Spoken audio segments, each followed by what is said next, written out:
Bonjour à tous, je continue à vous partager des extraits du livre du pape Benoît XVI, Jésus de Nazareth.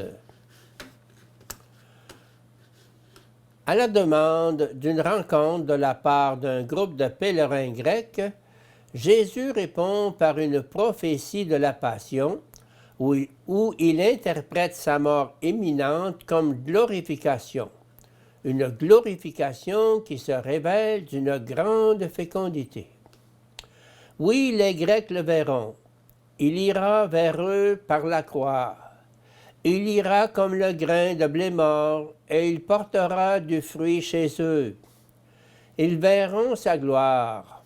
En Jésus crucifié, ils trouveront le vrai Dieu qu'ils recherchaient dans leur mythe et dans leur philosophie. Revenons à la purification du temple. Là, la promesse universaliste d'Isaïe est reliée à cette parole de Jérémie. « Vous avez fait de ma maison un repère de brigands » Confer 7:11. Jérémie s'engage passionnément pour l'unité entre le culte et la vie dans la justice devant Dieu. Il lutte contre une politisation de la foi, selon laquelle Dieu devrait en toute occasion défendre son temple pour que le culte perdure. Cependant, un temple qui est devenu un repère de brigands n'a pas la protection de Dieu.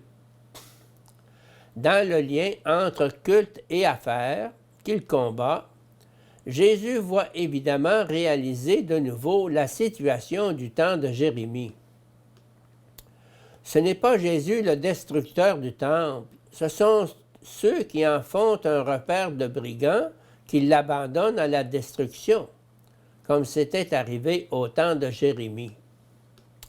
En Jean, la vraie parole de Jésus est celle-ci: « Détruisez ce sanctuaire, et en 3 jours je le relèverai. » 2:19.